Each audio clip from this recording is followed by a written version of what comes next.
Assalamu alaikum beta. Welcome back again. So I'm here with you with lecture number 16. So today we are gonna start from levels of information. Okay. Let me write first. So today we are at chapter number 2. Okay. This lecture number is 16. ठीक है बेटा, lecture number हम 16 lecture तक पहुंच चुके हैं Alhamdulillah. Okay, and today I'm gonna start from levels of information. Levels of information. So जब इस टॉपिक को मैं कवर कर दूंगा उसको मैं टिक कर दूंगा. ठीक है, it's a confirmation that this topic has been covered. Okay बेटा. Okay, so let me go through the book. Okay, so बेटा there are 3 broad levels at which messages are communicated. ठीक है, यहाँ पे बताना ये चाह रहा है बेटा कि 3 लेवल पे हम कम्युनिकेशन करते हैं किसी भी ऑर्गेनाइजेशन में. मतलब उसकी जो अफादियत होती है वो 3 लेवल पे होती है. 3 डिफरेंट लेवल्स पे 3 डिफरेंट तरह की इंफॉर्मेशन को कन्वे करना मकसद होता है. जी, the first level is the statutic level. अब स्टैट्यूटिक लेवल में बेटा होता ये है कि जहाँ पे लॉन्ग टर्म प्लानिंग होती है. मतलब वहाँ उनके साथ इंफॉर्मेशन कन्वे करना कि जो प्लानिंग करते हैं 3 साल की, 5 साल की. ओके, अब बिजनेस में कहते हैं नॉर्मली कि 5 साल से अबव नहीं जाना चाहिए क्योंकि you don't know what's gonna happen after 5 years. आप प्लानिंग करो, you have to do the planning, but for maximum 5 years. बल्कि आजकल तो इतना डायनामिक इन्वायरमेंट हो गया है कि now even it's difficult to make the planning for 3 years क्योंकि इन्वायरमेंट इज सो चेंजिंग. अगर इन्वायरमेंट स्टेबल है, जो कि आजकल की दुनिया में बिल्कुल स्टेबल नहीं है, you don't know what is gonna happen next moment, तो फिर प्लानिंग आप शॉर्ट मतलब आप इतनी लॉन्ग ना कर लो कि 10 इयर्स की प्लानिंग कर लो या 15 इयर्स की planning. You don't know what is gonna happen next year or so forth. So strategic level, long-term decision making, for example, 3 to 5 years plan, including opening a new factory in 3 years time. ठीक है जी. अब यहाँ पे बेटा कहना ये चाह रहा है कि हमारा प्लान है, लाइक लीडर्स का प्लान होता है. मोस्टली लीडर्स ये मैसेज कन्वे करते हैं कि मुझे नई फैक्ट्री लगानी है 3 इयर्स में, ये प्रोजेक्ट कंप्लीट करना है 5 इयर्स में. जिस तरह से अगर मैं एग्जांपल दूं आपको मलिक रियाज की. मलिक रियाज कहता है मुझे एक नया बहरिया टाउन बनाना है. सपोज मुझे जेलम में नया बहरिया टाउन बनाना है जी. ओके, अब वो कन्वे कर देगा कि बहरिया टाउन मुझे 3 साल में चाहिए, 5 साल में चाहिए, क्योंकि इट टेक्स टाइम. ये नहीं है कि एक दफ़ा कह दिया और फ़ौरन वो हो जाता है. जो लीडर्स बात करते हैं वो नॉर्मली उसको कंप्लीट होने में काफ़ी टाइम लगता है.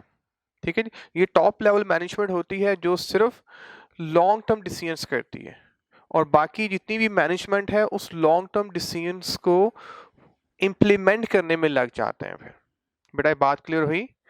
Okay, did you get this point? Okay, ये टॉप लेवल इंफॉर्मेशन होती है, टॉप मैनेजमेंट की इंफॉर्मेशन होती है, और वो इस इंफॉर्मेशन पे जो फोकस करते हैं उस इंफॉर्मेशन की बेस पे वो प्लानिंग कर रहे होते हैं 3 to 5 इयर्स. बेटा बात क्लियर होगी? So long term decision making, for example 3 to 5 year plan including opening a new factory in 3 years. तो 3 साल में हमने न्यू फैक्ट्री को ओपन करना है, so that's a long term planning. बेटा उसके बाद आपकी बुक में जो गिवन है वो दैट्स को the tactical planning. Short-term issues and opportunities, for example, 1 year plan including switching to key supplier in 6 months time. 6 months time. ठीक है जी. अब बेटा अब 3 to 5 तो आपको समझ आ गया. अब यहाँ पे थोड़ा सा बुक में एक गैप रह गया है. उसने इन बिटवीन 2 और 3 इयर्स को मेंशन नहीं किया, उसने 1 ईयर का मेंशन कर दिया, मंथ्स का मेंशन कर दिया. अच्छा, मैं आपको इतना बता दूं कि महीनों से लेके जब आप 3 इयर्स तक की प्लानिंग कर रहे होते हैं तो वो टैक्टिकल लेवल पे फॉल करती है. ठीक है जी. आपकी बुक में वैसे उसने उसको मिस कर दिया है, उसने 1 ईयर का मेंशन किया है. ओके, तो अगर आईकैप आपको इस तरह से पूछे कि 2 इयर्स में हमने एक नया प्रोजेक्ट लगाना है, हमने फैसला किया कि 2 इयर्स में नया प्रोजेक्ट, 2.5 इयर्स में हमें ये प्रोजेक्ट लगाना है, तो ये किस में फॉल करेगा, टैक्टिकल में, स्ट्रेटेजिक में या operative? Definitely will fall in tactical level. ठीक है बेटा.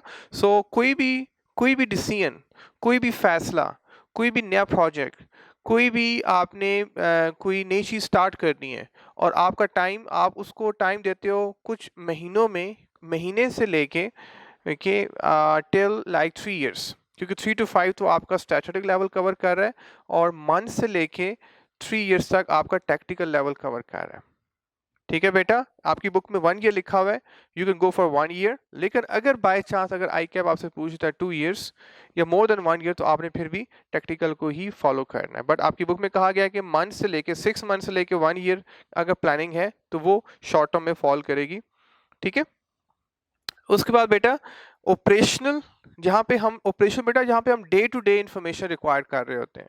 टैक्टिकल में जहाँ पे इंफॉर्मेशन रिक्वायर कर रहे होते हैं to make decision for 3 to 5 years, tactical में इंफॉर्मेशन हम एक्वायर कर रहे होते हैं to make decision from months till couple of years और 1 ईयर। और ऑपरेशनल लेवल पे हम जो डिसीजन कर रहे होते हैं वो day to day maximum weeks की जो हमारी प्लानिंग होती है उसकी बेसिस पे हम जो ऑपरेशन वाले लोग होते हैं वो जो डे टू डे जो एक्टिविटीज़ परफॉर्म हो रही होती हैं वो उस इंफॉर्मेशन को गो थ्रू कर रहे होते हैं। तो day to day activities, for example weekly ordering of a new supplies, कि आपने एक वीक का एक प्लानिंग किया है कि एक वीक में इतना ऑर्डर हमें करना है, इतनी सप्लाईज हमें लेनी है। So that information falls in the operational level. I hope you understood these 3 levels. ठीक है, so similar to stakeholders and user awareness. ठीक है, जैसे हमने सिमिलर टू, जैसे हम पहले हमने स्टेक होल्डर्स का पढ़ा और एंड यूजर और उसके बारे में हमने जाना, the level of information is also relevant to ensure messages communicated in appropriate tone।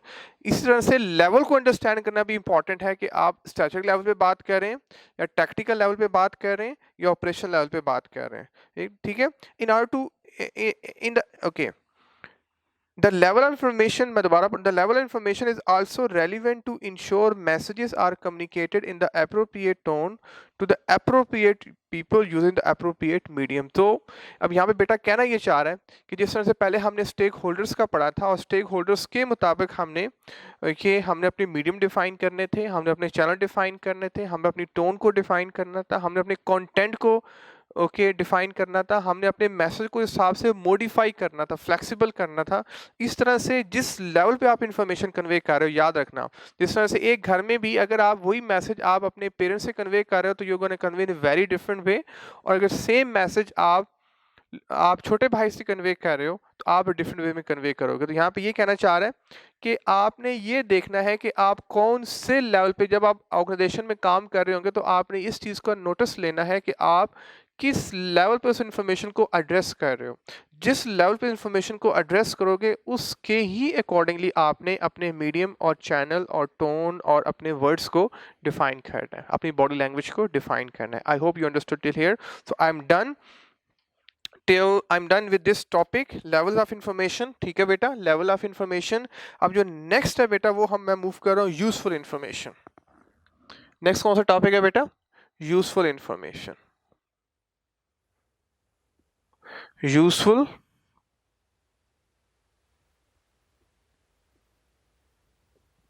information, ठीक है, that's the next one। ठीक है, अब मैं इस टॉपिक के ऊपर हूँ बेटा with me। okay, so I'm going to go through useful information कि information जो है वो मुफीद कैसे होती है, beneficial कैसे होती है, आपकी ज़िंदगी में या आपके बिजनेस में वो पॉजिटिव रोल कब प्ले करती है, प्रोडक्टिव कब होती है। so information must actually be used for it to be worth communicating। ठीक है, आपको पता हो कि आप क्यों बात कर रहे हो, आपको पता हो कि आप क्यों लिख रहे हो, आपको खुद ही नहीं पता कि आप वो बात क्यों कन्वे कर, मतलब मकसद होता है दुनिया में, कोई भी बात करने का मकसद होता है। अगर मकसद नहीं है तो फिर खामोश रहो, better is to be silent. But whenever you have to talk you have to know कि it must have some worth, उसका कोई ना कोई बेनिफिट आपकी ज़ात में अटैच हो या उसका बेनिफिट दूसरों की ज़ात के साथ अटैच हो। Otherwise the time and effort invested in communication was, otherwise आपने जो उसमें टाइम खपाया और जो आपने उसमें मेहनत की, जो एफर्ट लगाई, वो दोनों वेस्ट हो जाएंगी। अपना टाइम भी आप ज़ाया करने वाले हो और दूसरा का टाइम भी ज़ाया करने वाले हो। ठीक है, सो पहला वो आपको जो बता रहा है कि इंफॉर्मेशन मुफीद तभी होती है कि उसका पर्पस डिफाइन कर लो कि आप किस मकसद के लिए उस कम्युनिकेशन को कन्वे कर रहे हो। Factors that contribute to how valuable information is when communication includes. अब एक इंफॉर्मेशन कितनी अहमियत की हामिल होती है या वो कितनी इंपॉर्टेंस रखती है, वो आगे फैक्टर डिस्कस करा है। There are 4 factors basically. The first is source, कि बेटा वो इंफॉर्मेशन कौन से सोर्स से डिलीवर की जा रही है। ठीक है, वो इन्फॉर्मेशन कौन से सोर्स से आ रही है। लाइक एक इन्फॉर्मेशन, अब ऑर्गेनाइजेशन की बात करते हैं, एक इन्फॉर्मेशन आपको मैनेजर दे रहे हैं और वही इन्फॉर्मेशन आपको गार्ड दे रहे हैं। आप किस इन्फॉर्मेशन को आप ज़्यादा ऑथेंटिकेट मानेंगे? डेफिनेटली मैनेजर की इन्फॉर्मेशन। एक इन्फॉर्मेशन आपको टीचर दे रहे हैं, एक इन्फॉर्मेशन आपको आपका साथ वाला कुलीग जो है ना, कुछ स्टूडेंट है वो प्रोवाइड कर रहा है। किस इन्फॉर्मेशन ज़्यादा रिलाई करेंगे? टीचर की इन्फॉर्मेशन को रिलाई करेंगे। तो सोर्स मीन जितना तगड़ा सोर्स होगा, जितना स्ट्रॉन्ग सोर्स होगा, वो जो इन्फॉर्मेशन कन्वे करने वाला है वो जितना ऑथेंटिकेट होगा, आप उसको इतना ही उसको रिलाई करने वाले हो। द ईज ऑफ सिमुलेशन बेटा सेकंड पॉइंट है कि वो इन्फॉर्मेशन इजीली आप उसको, मतलब इन्फॉर्मेशन इस तरह की हो, वर्ड्स इस तरह के हो, इन्फॉर्मेशन का फ्लो इस तरह का हो कि इजीली एसिमिलेट, आप इजीली उसको अंडरस्टैंड कर सको। एसिमिलेट होता है इजीली उसको डाइजेस्ट कर सको, अपने अंदर इंफॉर्मेशन को एब्जॉर्ब कर सको।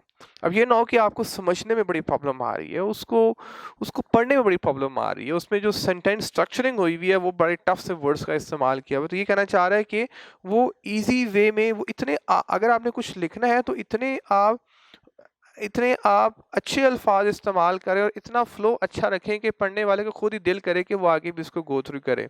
और जब आप बात कर रहे हो, जब आप बोल रहे हो, तो आपके बोलने का अंदाज भी इतना अच्छा हो कि सुनने वाला बोले यार I have to listen him further on. ठीक है बेटा। तो तीसरा पॉइंट है बेटा एक्सेसिबिलिटी, कि जब आपको ज़रूरत है उस टाइम पे इंफॉर्मेशन रिक्वायर्ड हो, मतलब जिस टाइम पे आपको इंफॉर्मेशन चाहिए उस टाइम पे इंफॉर्मेशन आपको मिल रही हो। जिस तरह से अभी आपको अभी आपको बीसी की इंफॉर्मेशन, अभी आपको एएफसी की इंफॉर्मेशन चाहिए, एग्जाम के बाद आपको एएफसी की इंफॉर्मेशन रिक्वायर्ड नहीं है। वो यही इंफॉर्मेशन जो अभी आपको बहुत अच्छी लग रही है, एग्जाम के बाद आपको information, you will not probably you will not be so much interested in this information. Of course आप बोलोगे अब मैंने कैफ की इन्फॉर्मेशन लेनी है, why I have to go for AFC information, क्योंकि हर इन्फॉर्मेशन का भी एक टाइम होता है। जिस तरह से जो बचपन में आपको इन्फॉर्मेशन अच्छी लगती थी वो आपको अभी अच्छी नहीं लगती, और जो अभी आपको इन्फॉर्मेशन अच्छी लग रही है वो कपल ऑफ ईयर्स के बाद आपको इन्फॉर्मेशन अच्छी नहीं लगेगी। तो एक्सेसिबिलिटी होती है बेटा कि जिस टाइम पे, देखिए जिस सिचुएशन में आपको वो इन्फॉर्मेशन रिक्वायर्ड है वो क्या उस टाइम पे आपको इन्फॉर्मेशन प्रोवाइड की जा रही है।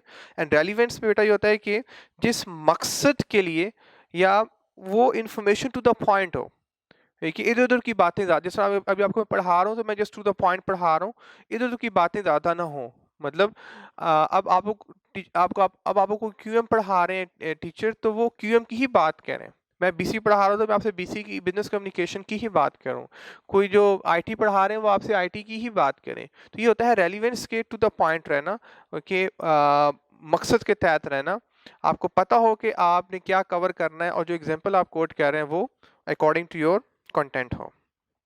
आई होप यू अंडरस्टूड। तो यहाँ पे इंफॉर्मेशन यूजफुल होती है वो 4 कंपोनेंट्स की बेस पे होती है। The first one is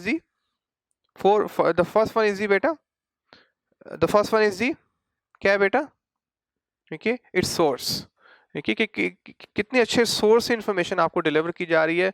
more strong the source है the more rely upon the information. Second is of simulation, कितना इजीली इंफॉर्मेशन अंडरस्टैंडेबल है, कितना इजीली इंफॉर्मेशन आप उसको एब्जॉर्ब कर सकते हो, डाइजेस्ट कर सकते हो, उसको मेमोराइज कर सकते हो, the sort of thing. Accessibility की जब आपको इन्फॉर्मेशन रिक्वायर्ड है क्या उसी टाइम पे आपको इन्फॉर्मेशन प्रोवाइड की जा रही है। एंड रेलिवेंस, वो इन्फॉर्मेशन टू द पॉइंट हो, अगर वो टू द पॉइंट नहीं होगी तो वो अपनी इफेक्टिवनेस को खो देगी। Further to the above, sender should always check the information including the communication at the following qualities. अब ये क्वालिटीज भी हमने देखनी होती हैं, ये क्वालिटीज कि उस इन्फॉर्मेशन में जो डिलीवर की जा रही है इसमें ये क्वालिटीज हों। देखिए पहले जो हमने पढ़े 4 फैक्टर वो वैल्यूएबल इंफॉर्मेशन के हैं। अब हम जो बेटा फैक्टर्स पढ़ रहे हैं वो कौन से फैक्टर्स हैं? ओके, कौन से फैक्टर है बेटा? कि जब भी आप कोई बात करें तो वो क्वालिटीज नजर आनी चाहिए। जिस तरह क्योंकि हर बंदे में कुछ ना कुछ क्वालिटीज आपको नजर आती हैं, जब उसको देखते हो तो कुछ क्वालिटीज आपको विजिबल नजर आ रही होती हैं, कुछ हिडन होती हैं, कुछ विजिबल होती है। इस तरह से आपकी इंफॉर्मेशन में भी कुछ क्वालिटीज होनी चाहिए जो देखी जा सकें या उनको ओके एनालाइज या उनको अंडरस्टैंड किया जा सके। जी, तो first one is the accurate. आपकी इन्फॉर्मेशन द फर्स्ट क्वालिटी यही होनी चाहिए कि उसकी एक्यूरेट होनी चाहिए। हमने पहले गो थ्रू कर चुके हैं कि information must be very accurate, उसमें नंबर सही होने चाहिए, उसमें जो फैक्ट्स और फिगर हैं वो टू द पॉइंट होने चाहिए। So state any assumption and be careful when rounding. अच्छा बेटा एक्यूरेट। अब बीइंग ए चार्टर्ड अकाउंटेंट मुझे ये बताएं कि पेट्रोल की प्राइस क्या है? सपोज पेट्रोल की प्राइस क्या है, मोस्ट ऑफ द टाइम आप बोलेंगे 80 rupees, 85 rupees, 90 rupees, 100 rupees, okay, आप ये बोलेंगे प्राइस। हम कभी राउंड ऑफ नहीं कर, हम राउंड ऑफ कर देते हैं, हमें अभी तक ये सिखाया गया कि राउंड ऑफ कर दो।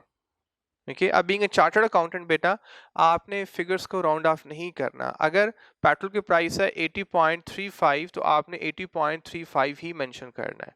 अगर पेट्रोल की प्राइस है 90.67 तो आपने 0.67 को ज़्यादा एड्रेस करना है। जस्ट थिंक अबाउट कि वो 0.67 अगर उस एक पेट्रोल स्टेशन से अगर एक दिन में 1 लाख लीटर पेट्रोल सेल होता है तो ज़रा मल्टीप्लाई करेंगे 0.7 पैसा मल्टीप्लाई 1 लाख, एक दिन में कितने पैसे बने और फिर एक वीक में कितने बने, एक महीने में कितने बने, फिर एक साल में वो जो वेरिएशन आती है पैसों की वो कितने पैसे बन जाते हैं। तो ऐसा जो है ना वो हेरा फेरी जो है या जो तो करप्शन के जो चांसेस होते हैं वो ज़्यादा इन्हीं जगहों पे होते हैं। पैसे मतलब ये एक्यूमुलेट कतरा कतरा मिलके दरिया और फिर समंदर बन जाता है। तो एक्चुअल जो प्रॉब्लम क्रिएट होती है वो यहाँ से ज़्यादा क्रिएट होती है। तो you have to be very careful when rounding off the numbers. You are not suppose to round off number, specially being a chartered accountant. ठीक है। दूसरा बेटा, कंप्लीट के information must be very complete. Okay, information must be कि आप उस information को complete वे में या मुकम्मल उसको डिस्कस कर सको। ओके, उसमें कोई एग्जांपल नहीं छोड़नी है आपने। ओके, उसमें मतलब इतना आप डिस्कस कर लो कि आपको लगे कि वो इन्फॉर्मेशन आपने अपने एंड पे कंप्लीट डिलीवर कर दी है। ठीक है, उसमें आपने अपने एंड पे कोई कसर नहीं छोड़नी। You have to have a complete information, include everything that a recipient needs for a complete picture. ठीक है जी, कंप्लीट कि जिससे जिससे रेसिपिएंट उसको कंप्लीट एक पिक्चर बना ले, विजुअलाइज कर ले कि ये सेंडर कहना क्या चाह रहा है। देखिए ये मतलब रिसीवर जो है वो सेंडर के उसके पर्सपेक्टिव में आ जाए, क्योंकि उसके माइंडसेट में आ जाए। आपने इस तरह से इन्फॉर्मेशन को डिलीवर करना है। ठीक है बेटा। उसके बाद है बेटा कॉस्ट बेनिफिशियल। कॉस्ट बेनिफिशियल बेटा होता है कि जस्ट अ सेकंड बेटा।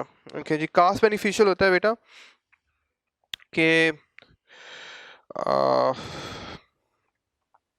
ओके, कॉस्ट बेनिफिशियल जी, हाँ कि अब जो इन्फॉर्मेशन आपको डिलीवर की जा रही है, ओके, उसको डिलीवर करने में, उसको डिज़ाइन करने में, उसको राइट करने में या उस इंफॉर्मेशन को पहुंचाने में जो आपका एक्सपेंस हो रहा है वो कम हो और उसका बेनिफिट ज़्यादा हो। सपोज आपने किसी को ईमेल करनी है तो उसमें आपका एक्सपेंस कम हो, उसका बेनिफिट बहुत ज़्यादा हो। आजकल हम सोशल मीडिया का या हम ये कम्युनिकेशन ज़्यादा क्यों कर रहे हैं फेसबुक पे, क्योंकि हमारा खर्चा कम से कम हो रहा है और हमें उसका जो बेनिफिट है वो मैक्सिमम डिलीवर किया जा रहा है। पहले बेटा ऐसे होता था कि हमने इन्फॉर्मेशन कन्वे करने के लिए हमें पहले लेटर्स फॉरवर्ड करने पड़ते थे फिजिकल फॉर्म में, कि जो बड़े एक्सपेंसिव होते थे टू फॉरवर्ड अदर कंट्रीज में। डिफरेंट स्टैम्प्स लगती थी खाने में और काफ़ी आपका एक्सपेंस हो जाता। People were not willing to have too much communication definitely, but nowadays we have too much communication because having low cost and having too much benefit. So benefit from collating and communicating the message must be greater than the cost. ठीक है जी, collating होता है collecting. Okay, so the benefit from collecting and communicating the message, उसको collect करने में और उस information को convey करने में वो benefit बहुत ज़्यादा होना चाहिए। ओके, उसकी जो अफादियत है वो बहुत ज़्यादा होनी चाहिए एज़ कम्पेयर टू के उसकी जो कॉस्ट है। ओके, जो उसका खर्चा है वो कम होना चाहिए और उसका फ़ायदा उसका ज़्यादा होना चाहिए।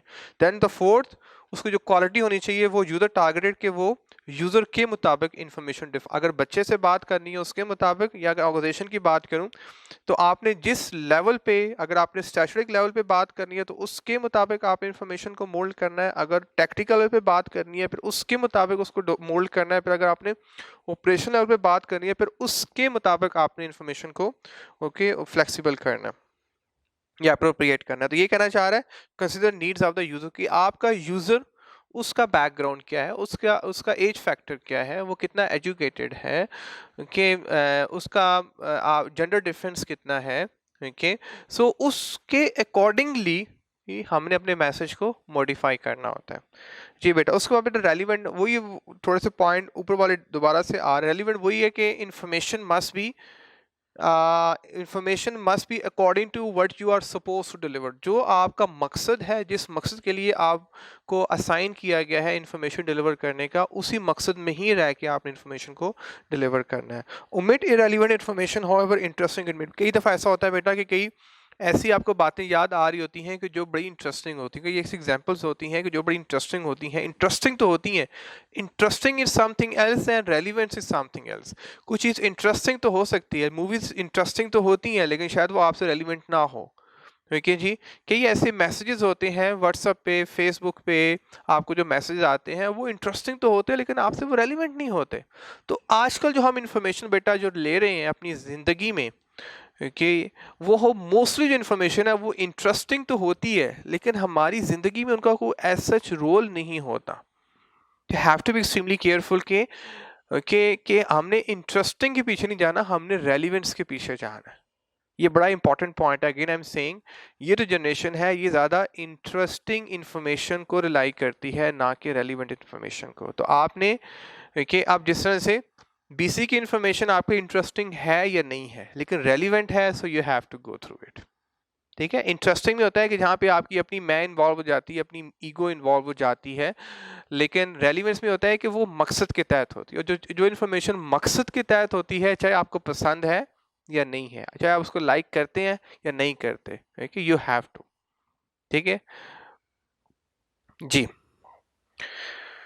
Extra information simply dilutes the key message that the sender is attempting to send. ठीक है। एक्स्ट्रा इन्फॉर्मेशन, अगर आप एक्स्ट्रा इन्फॉर्मेशन दे रहे तो वो सिंपली आपकी जो जो सही इन्फॉर्मेशन है, जो रेलेवेंट इन्फॉर्मेशन है, उसको भी डिल्यूट कर, उसकी भी अफादियत कम कर देती है। तो you have to be extremely careful कि आपने एक्स्ट्रा इन्फॉर्मेशन कन्वे नहीं करनी।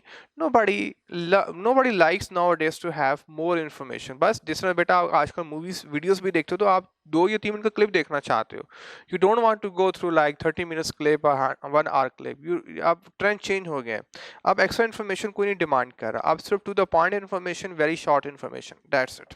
अगर आप ज़्यादा इन्फॉर्मेशन देने वाले हो, तो इन्फॉर्मेशन की जो अफादियत है वो कम होने वाली है। उसका बेटा अथॉरिटेटिव, वही जो ऊपर मैंने डिस्कस किया था सोर्स का, ये वही पॉइंट है कि जो इन्फॉर्मेशन डिलीवर की जा रही है, इन्फॉर्मेशन कौन से सोर्स से आ रही है, उसकी अथॉरिटी क्या है, उसकी रिस्पॉन्सिबिलिटी क्या है, उसकी पोजीशन क्या है, उसका स्टेटस क्या है, वो आपसे एज में कितना बड़ा है, क्योंकि ये सारे फैक्टर्स आप काउंट करते हो, और जो आपसे जितना सुपीरियर होता है आप उसकी इंफॉर्मेशन को इतना रिलाई करते हो, और जो आपसे एज में या स्टेटस में या व्हाट्सएवर थोड़े से आपसे वो डाउन होते हैं, आप उनको इतना, उनकी इंफॉर्मेशन को इतना कंसिडर नहीं करते। सो information should come from a reliable source, कि अब जो इंफॉर्मेशन देने वाला बंदा है वो रिलायबल हो, आप वो मतलब अब ज़ात में सच्चा हो, ऑनेस्ट हो। क्लियर बेटा? ठीक है। मतलब लोग उसको झूठा ना कहते हो। अगर एक पर्सन आपको पता है कि वो ही स्पीक्स लाई, तो you will never rely upon his information. Timely, वही बेटा बात है एक्सेसिबिलिटी, टाइमली, कि जिस टाइम पे वो रिक्वायर्ड है उस टाइम पे आपको इन्फॉर्मेशन प्रोवाइडेड हो। So no matter how accurate और perfect information may appear to be, its use is limited to the time that the recipient can use it. ठीक है जी। अब जितनी भी इंफॉर्मेशन जिंदगी में होती है उसका एक टाइम होता है, वो टाइम से पहले भी अच्छी नहीं लगती और टाइम के बाद भी आपको सूटेबल नहीं होती। जिस तरह इस एज में जो आपको इन्फॉर्मेशन चाहिए, कि वो आपको 5 साल पहले आप उसको अंडरस्टैंड नहीं कर सकते थे, और 5 साल के बाद आपका लेवल कुछ और होने वाला है। सो हर इन्फॉर्मेशन का भी एक टाइम होता है, और उस टाइम में ही रह के उस इन्फॉर्मेशन को कन्वे करना होता है या आपने रिसीव करना होता है। अब अगर सोचें कि आप 50 साल के बाद सीए करना शुरू करें, तो you can't, information will be there, but लेकिन आपका टाइम गुजर चुका है। so it's difficult, is very difficult for you to go through again the same sort of information। तो हर information का एक टाइम होता है, उस इसलिए कहते हैं बेटा, अभी आप वो क्या कहा है किसी ने, कि अभी अगर आप ईंटें उठा लोगे, अभी आप अगर इस इंफॉर्मेशन को हासिल कर लो, फिर सारी जिंदगी ईंटें नहीं उठानी पड़ेंगी। लेकिन अगर अभी आप ईंटें नहीं उठाओगे, अगर अभी इंफॉर्मेशन लोगे, तो फिर सारी जिंदगी आपको खजल खुआरी करनी पड़ेगी, सारी जिंदगी आपको ईंटें उठानी पड़ेंगी। ठीक है। तो ये कहना चाह रहा है कि नो मैटर हाउ एक्यूरेट और परफेक्ट इंफॉर्मेशन में appear to be, it use is limited to the time that recipient can use it. ठीक है। कि रेसिपिएंट एक उसका लिमिटेड टाइम होता है, और लिमिटेड टाइम में ही एक्सपेक्ट कर रहा होता है कि मुझे इंफॉर्मेशन कंप्लीट डिलीवर हो जाए। Therefore be aware of the decay associated with the usefulness of information. बेटा डिके जो बेसिकली जो वर्ड है ना डिके का, जिस तरह से अगर मैं आपको बताऊं, जिस तरह ये जो चांद होता है, ये चांद घटता रहता है, ऐसे ना 14वीं का चांद, फिर चांद बिल्कुल ख़त्म हो जाता है, फिर दोबारा आता है। तो वो जो चांद का कम होना है वो डिके है, कि with the passage of time information भी ऐसे ही है बेटा, कि इन्फॉर्मेशन शुरू में तो it's like a complete moon, लेकिन आहिस्ता आहिस्ता इन्फॉर्मेशन फिर उसकी अफादियत कम होना शुरू हो जाती है। बेटा बात जो ही आप बड़े होते हैं तो आपको प्रीवियस इन्फॉर्मेशन वो ऑब्सोलीट लगती है, आउटडेटेड लगती है, then you go for the new information. अब 10 साल के बाद आपको इंटायरली न्यू इन्फॉर्मेशन चाहिए, 20 साल के बाद दुनिया बिल्कुल बदलने वाली है, then gonna have entirely absolutely देखिए you gonna have a new information. ठीक है बेटा, तो ये कहना चाह रहा है डिके होता है कि उसकी अफादियत कम होती रहती है with the passage of time. Clear हो गया बेटा? So I am gonna go to the last point, you easy to use. ठीक है बेटा, सो ये इन्फॉर्मेशन जो है वो वही एसिमिलेशन वाला पॉइंट है, इजी टू यूज हमने ऊपर पढ़ा है, ईज ऑफ एसिमिलेशन। तो वही पॉइंट है इजी टू यूज कि जो भी इंफॉर्मेशन आपने डिलीवर करनी है वो इजी टू इस्तेमाल हो, मतलब उसको आपको ये नहीं लगे कि यार ये लाइफ में अप्लाई करना, ये बिजनेस में अप्लाई करना सो डिफिकल्ट, सो कॉम्प्लिकेटेड, इसको अंडरस्टैंड करना इज सो कॉम्प्लिकेटेड, ये बेटा चीज ना हो। क्लियर हो गया बेटा? तो जो भी इंफॉर्मेशन आपने कन्वे करनी है बिल्कुल, क्योंकि कस्टमर है, कस्टमर पढ़े लिखे होते हैं, कुछ नहीं होते, अक्सर नहीं होते, तो इतनी इन्फॉर्मेशन इजी हो कि वो उसको बड़े आराम से उसको समझ आ जाए, उस पर वो अप्लाई करे और फिर आपकी वो प्रोडक्ट बाय करे या आपसे जो एक्सपेक्ट कर रहे हैं वो उस पर एक्शन परफॉर्म करें। So consider the presentation and length of the communication. ठीक है, सो आप प्रेजेंटेशन को कंसिडर, उसके मुताबिक आपके वर्ड्स होने चाहिए, उसके मुताबिक आपकी प्रेजेंटेशन होनी चाहिए, उसके मुताबिक आपका कंटेंट होना चाहिए, उसके मुताबिक आपका लहजा होना चाहिए, उसके मुताबिक आपके वर्ड्स होने चाहिए, उसके मुताबिक आपके सेंटेंसेस होने चाहिए एंड लेंथ ऑफ, और उसके मुताबिक आपने कम्युनिकेशन को या तो बढ़ाना होता है या आपने वर्ड्स को इंक्रीज करना होता है या डिक्रीज करना होता है। तो आई am done with the useful information topic. Clear हो गया बेटा? सो क्वालिटी में जल्दी में डिस्कस कर देता हूँ कि कितनी क्वालिटीज रिक्वायर्ड है। एक्यूरेट इन्फॉर्मेशन होनी चाहिए, number one quality, okay, information must B complete. Second quality, cost beneficial. Cost beneficial क्या होता है बेटा? कि उसको, उस मैसेज को डिज़ाइन, उस मैसेज कन्वे करने में जो आपका एक्सपेंस आएगा वो कम होना चाहिए, उसका बेनिफिट ज़्यादा होना चाहिए। ठीक है, उसके बाद बेटा यूज़र टारगेटेड, ओके, कि इंफॉर्मेशन, चौथा पॉइंट क्या है, यूज़र टारगेटेड, कि वो आपके मुताबिक होनी चाहिए। अगेन बेटा पहला पॉइंट क्या है, information must be accurate. Second point क्या है, मस्ट बी कंप्लीट। तीसरा पॉइंट क्या है, कॉस्ट बेनिफिशियल। चौथा पॉइंट क्या है, यूजर टारगेटेड। पांचवा क्या है, रेलिवेंट। आपको बताया रेलिवेंट क्या होता है कि वो उसके के टू द पॉइंट होनी चाहिए। फिर अथॉरिटेटिव, उसके सोर्स के थ्रू आ रही है, ये भी बड़ा इंपॉर्टेंट है। फिर टाइमली, देखिए कि जिस टाइम पे आपको इन्फॉर्मेशन रिक्वायर्ड है उस टाइम पे आपको मैसेज वो डिलीवर होना चाहिए, इजी टू यूज़, और उसका इस्तेमाल इतना आसान हो कि आपको उसको अप्लाई करने में ऐसा कोई डिफिकल्टी फेस ना आ रही हो। देन बेटा आई am gonna go through the next is the source of information, sources of information. So I'm done. ठीक है, I am done with this one as well. Now I am going for the sources of information. बेटा नया topic क्या है, sources of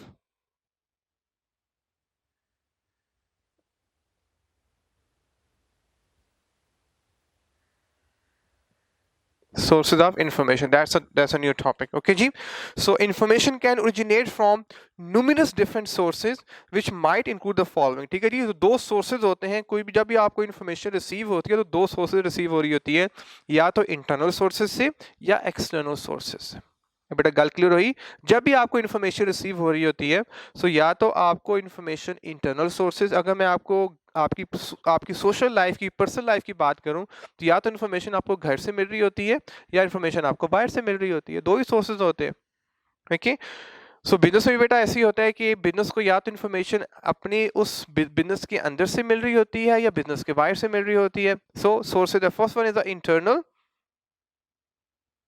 ji, accounting record. अब जो accounts maintain होते हैं बेटा, आपको पता ही है, जो अकाउंट्स मेंटेन होते हैं, देखिए जो खाते मेंटेन होते हैं वो कंपनी के अंदर ही मेंटेन होते हैं, ना कि कंपनी के बाहर मेंटेन होते हैं। एचआर एंड पेरोल रिकॉर्ड बेटा, एचआर होता है जो जो एम्प्लॉइज़ को हायर करते हैं, उनको फिर ट्रेन करते हैं, उनका फिर रिकॉर्ड रखते हैं, उनको फिर सैलरीज देते हैं, उनको फिर बोनसेस देते हैं। ठीक है, तो ये एचआर वाले होते हैं, इन्हें कहते हैं ह्यूमन रिसोर्स, जो ह्यूमन रिसोर्स को मैनेज करते हैं, एंड पे रोल रिकॉर्ड्स, उनका वो सारा सैलरी स्ट्रक्चर, वो सारा रिकॉर्ड मेंटेन करके रखते हैं। तो ये डेफिनेटली ऑर्गेनाइजेशन के अंदर ही होते हैं जो उसको मेंटेन करके रखते हैं। Then operation and production, definitely जो ऑपरेशन जितने भी होते हैं वो ऑर्गेनाइजेशन के अंदर ही होते हैं, ना कि ऑर्गेनाइजेशन के बाहर होते हैं, और प्रोडक्शन जो भी चीज़ें बनती है वो कंपनी, वो उस फैक्ट्री के अंदर ही बनती हैं। Time sheets and staff themselves, time sheet बेटा वो जो स्केड्यूल बनते हैं, डेली का स्केड्यूल टू डू लिस्ट बनती है, ये टाइम शीट्स आपकी, जिस तरह से वो क्लासेस में आपकी अटेंडेंस मार्क होती थी, ओके सो वो that's called a time sheet, okay and staff them, जो स्टाफ आपस में कम्युनिकेशन करते हैं, that's internal communication. The next one is बेटा external communication.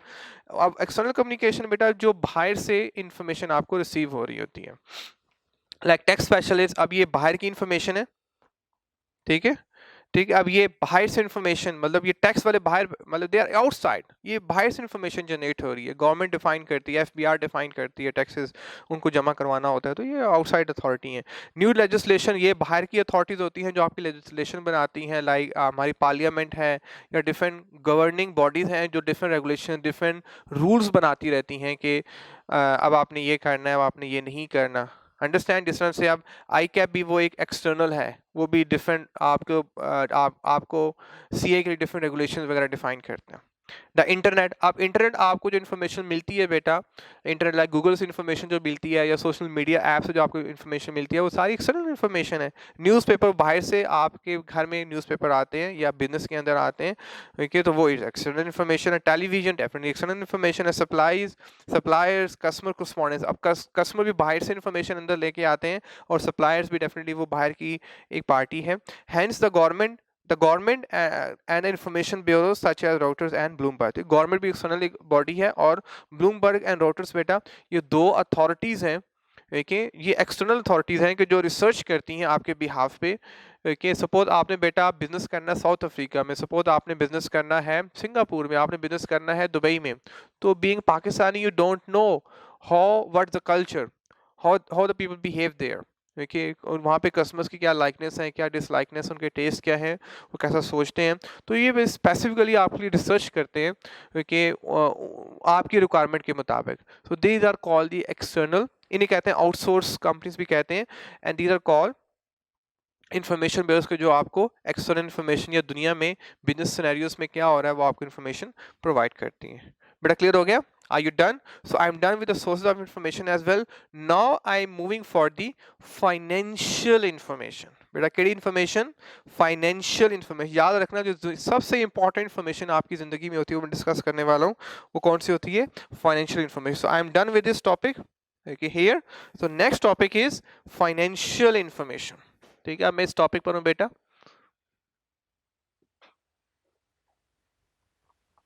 Financial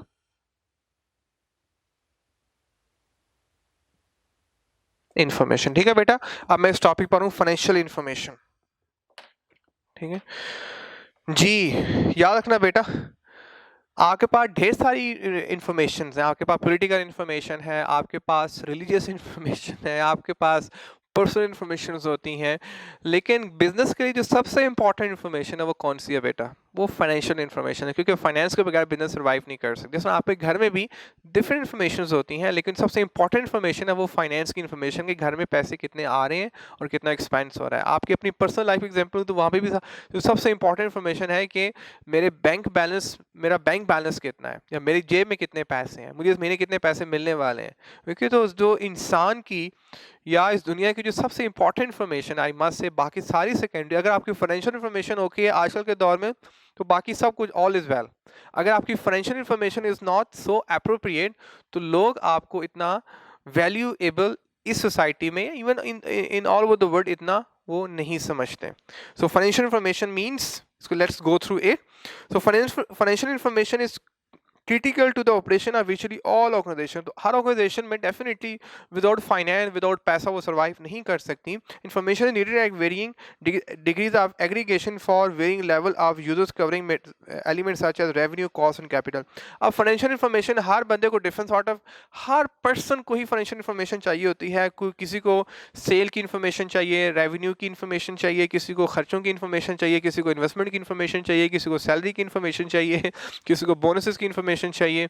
okay, so how every person is concern with ultimately, क्योंकि वो जो काम कर रहा होता है, आप जो चार्टर्ड अकाउंटेंट बन रहे हो, ultimately you are working, you are becoming a chartered accountant for the financial information, you are becoming attracted towards this field because of its financial charm, कि आपको जो बताया जाता है कि बाद में आपकी ये सैलरी स्ट्रक्चर होने वाली है और आपको ये पर्क्स मिलेंगे और आपको ये अलाउंसेस मिलेंगे, you no.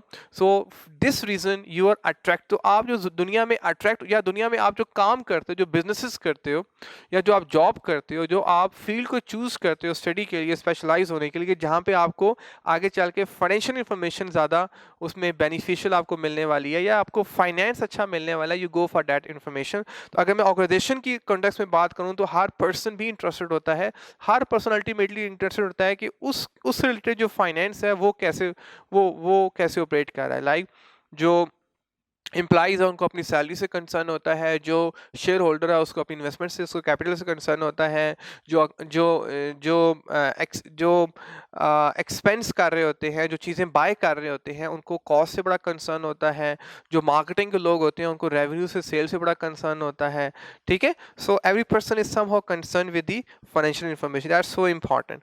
Good financial information in better communication should demonstrate the following fundamental characteristics. अब जो अच्छी फाइनेंशियल इन्फॉर्मेशन होती है उसमें ये क्वालिटीज होनी चाहिए, ओके, कैरेक्टरिस्टिक्स होनी चाहिए। दी रेलिवेंट, अब इन यस, जिस तरह से बेटा अगर मैं एग्जांपल लूं, अगर आप मेट्रो से या हाइपरस्टार से किसी भी स्टोर से आप कोई चीज़ बाय करते हो, ओके, तो वो आपको एक रसीद देते हैं, ठीक है। अब वो जो रसीद है उस पे जो डिस्क्रिप्शन होती है कि लाइक सबसे पहले होगा उसमें सीरियल नंबर होगा, फिर उसकी क्वांटिटी फिर उसकी आइटम डिस्क्रिप्शन होगी, फिर उसकी क्वांटिटी होगी, फिर यूनिट प्राइस होगी, टोटल प्राइस होगी। मतलब अब जो चीज़ आपने बाय की है वही उसमें शो होनी चाहिए। अब ये नहीं कि आपने बाय तो किए थे कपड़े और उसमें जो शो हो रहे हैं वो शूज़ की इनवाइस निकल आई है, ऐसा ऐसा हो नहीं सकता। तो ये कहना चाह रहा है कि फाइनेंशियल इंफॉर्मेशन जो डॉक्यूमेंट पे लिखा हुआ है एक्चुअली वही चीज़ परफॉर्म, वही ट्रांजैक्शन होनी चाहिए, वही चीज़ आपके पास भी होनी चाहिए, या वही खर्चा आपने किया हो। ये ना हो कि इनवाइस कुछ कह रही है, क्योंकि जिस पे आपने उसको राइट डाउन किया है, उस ट्रांजैक्शन को लिखा है, या उस चीज़ को खरीदते वक्त जो आपको वो चीज़ दी गई है वो चीज़ आपको कुछ और मिली है, उस पर लिखा हुआ कुछ और है। तो ये this student be contradiction in contradiction. So relevant ये होता है बेटा कि it will impact decision by either helping forecast the future और confirming past activity. Past activity कि आपने पास्ट में क्या क्या आपने पास में फाइनेंशियली क्या किया था, वो उसका एक एविडेंस होगा, वो उसका प्रूफ होगा, और वो रेलिवेंट होनी चाहिए, या या उसकी बेस में आप फ्यूचर में फोरकास्टिंग करते हो, प्रिडिक्शन करते हो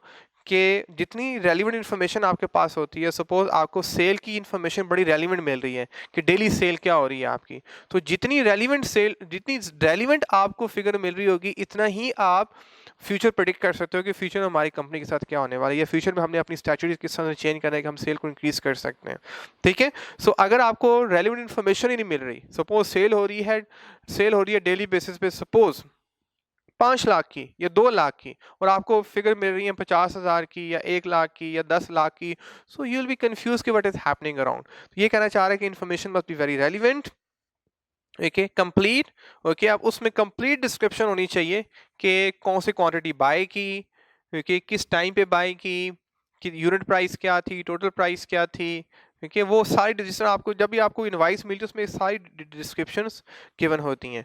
न्यूट्रल, अनबायस। अब इसमें आपने जानबूझ के अल्ट्रेशन नहीं करनी।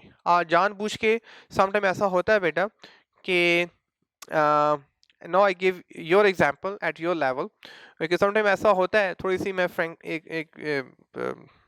फ्रेंडली एग्जांपल देने वाला हूँ कि घर में समटाइम लाइक आपकी मॉम कहती हैं, आपके फादर या आपकी मॉम कहती हैं कि आपने सब्जी लानी है, suppose, okay, you have to bring tomato और आलू एंड प्याज, और आपको 500 रुपये देती हैं। अब जो चीज़ें आई हैं वो आई हैं 300 रुपये की, और आप कहते हो जी वो चीज़ें आई हैं 350 की या 400 की, ठीक है। तो अब यहाँ पे सीन क्या हुआ बेटा कि आप जो है ना वो न्यूट्रल नहीं रहे, मतलब आपने उससे अपना बेनिफिट गेन किया। You got the point, it happens, जरा रिकॉल करो, इट हैपेंस समटाइम्स, ओके। सो ये इस एज में बच्चे करते हैं। सो न्यूट्रल होता है बेटा कि जो जितने पैसों में जो चीज़ आई है उसी उन्हीं पैसों को ही मेंशन करना, उन फिगर्स को ऊपर नीचे नहीं करना। ये अगर बिजनेस की बात करूं तो इंपोर्ट एक्सपोर्ट में जो इनवाइसेस जनरेट होती हैं उनमें मोस्ट ऑफ द टाइम जो बिजनेसमैन है वो ऊपर नीचे फिगर्स कर रहे होते हैं। सपोज अगर गवर्नमेंट एक्सपोर्ट पे सब्सिडी ज़्यादा दे रही है तो वो एक्सपोर्ट की फिगर ज़्यादा शो करते हैं, एक्चुअल से ज़्यादा शो करते हैं, और अगर इंपोर्ट पे टैक्स ज़्यादा लग रहा है टैरिफ ज़्यादा लग रहा है, तो फिर वो इंपोर्ट ड्यूटी ज़्यादा लग रही है, तो फिर वो ओके वो इंपोर्ट की जो फिगर है वो कम शो करते हैं। तो ये पाकिस्तान में ये काफ़ी हो रहा है बेटा। So you have to show absolutely the neutral figure how much the financial transaction is taking place या financial activity is being happen. The free from material, उसमें जानबूझ के गलती नहीं होनी चाहिए। हाँ, टू एरर इज ह्यूमन, इंसान से दो तरह की गलतियां होती हैं बेटा, एक इंटेंशनल गलती होती है, एक अनइंटेंशनल गलती होती है। जो तो अनइंटेंशनल गलती है वो तो माफ़ है, क्योंकि वो आपने जानबूझ के तो नहीं की, लेकिन इंटेंशन होता है कि जानबूझ के नंबर्स को ऊपर नीचे कर देना, that is not allowed. So again बेटा, फाइनेंशियल इन्फॉर्मेशन हर ऑर्गेनाइजेशन के लिए बड़ी इंपॉर्टेंट है, हर ऑर्गेनाइजेशन क्या हर पर्सन के लिए बड़ी इंपॉर्टेंट है। हर पर्सन, हर ऑर्गेनाइजेशन जो सर्वाइव करते हैं अल्टीमेटली फाइनेंशियल इन्फॉर्मेशन के बेस पे सर्वाइव करते हैं। आगे कहना चाह रहा है कि जो अच्छी फाइनेंशियल इन्फॉर्मेशन होती है उसकी फोर कैरेक्टरिस्टिक्स होती हैं। पहली कैरेक्टरिस्टिक क्या होती है कि वो रेलिवेंट होती है, जो फाइनेंशियल एक्टिविटी परफॉर्म हुई है उसी से रेलिवेंट ही वो इनवाइस जनरेट होती है, उससे रेलिवेंट ही सारी इन्फॉर्मेशन कन्वे की जाती है, इन्फॉर्मेशन कंप्लीट होती है, उसमें सारी डिस्क्रिप्शन होती है, कंप्लीट इन्फॉर्मेशन होती है कि ये किस क्वांटिटी में बाय की गई या किस क्वांटिटी में सेल की गई, इसकी यूनिट प्राइस क्या थी, टोटल प्राइस क्या थी, everything is very explicit way. उसके बाद न्यूट्रल, कि जो इंफॉर्मेशन है वो must be in a very neutral way, कि न्यूट्रल मतलब ऊपर नीचे ना की गई हो, कि उसको जानबूझ के उसको फिगर को मैनिपुलेट ना किया गया, ठीक है। और थर्ड एंड फोर्थ तकरीबन सेम सेम है, फ्री फ्रॉम मटेरियल एरर, कि उसमें मटेरियल एरर की जानबूझ के उसमें गलती ना की गई है। फिर डन हो गया। So I am done with the financial information as well, this topic is done, I hope you understood. Are you बेटा okay? Are you okay? Okay, let me repeat again here. I think that probably you're not comfortable with this topic. Financial information, again I'm saying बेटा हर organization में जो most important information होती है वो कौन सी होती है? Financial information. अच्छी फाइनेंशियल इन्फॉर्मेशन बेटा फोर कैरेक्टरिस्टिक्स की बेस पे होती है। द फर्स्ट कैरेक्टरिस्टिक बेटा क्या है कि वो रेलिवेंट होनी चाहिए, कि जिस जिस जिस जिस ट्रांजैक्शन की बात हुई है, जिस फाइनेंशियल एक्टिविटी की बात हुई है, उसी के अकॉर्डिंगली रसीद जनरेट होनी चाहिए, इनवाइस जनरेट होनी चाहिए, वो इन्फॉर्मेशन कंप्लीट आपको डिलीवर होनी चाहिए। पता होना चाहिए जब आप उस इनवाइस को देखें कि कौन सी क्वांटिटी किस टाइम पे देखिए और किस पर्सन को डिलीवर की गई है, किस पर्सन ने इसको खरीदा। न्यूट्रल, उसमें आपने इन्फॉर्मेशन जितनी है एज इट इज़ ही उसमें उसमें मेंशन करना है, उसमें आपने कोई बायसनेस शो नहीं करनी, अपनी तरफ से कोई चीज़ ऐड ऑन नहीं करनी। और the fourth point is free from material, और उसमें कोई आपने इंटेंशनल गलती नहीं करनी। सो आई एम डन बेटा with this part. So four, first I cover level of information, three levels होते हैं। द यूजफुल ऑफ इंफॉर्मेशन, हमने डिफरेंट पॉइंट्स पढ़े, then source of information internal external, and then I have gone through the financial information. इसके हमने four characteristics को go through किया है। अब बेटा next I am gonna go through the goals of business communication. Goals of business communication. Yes. So yes. जी बेटा, goals of, मकसद क्या होता है बिजनेस कम्युनिकेशन करने का, मकसद क्या होता है, गोल क्या है, एम क्या है, ठीक है जी। So effective communication at work is the exchange of information that individuals need to do their work properly, ठीक है जी। सो हम वर्क प्लेस पे कम्युनिकेशन क्यों करते हैं? हम वर्क प्लेस बेटा कम्युनिकेशन, ओके बेटा। So the time is over, so इंशाल्लाह I am gonna cover this topic in the next lecture, okay ji। So thank you very much, take care, Allah Hafiz।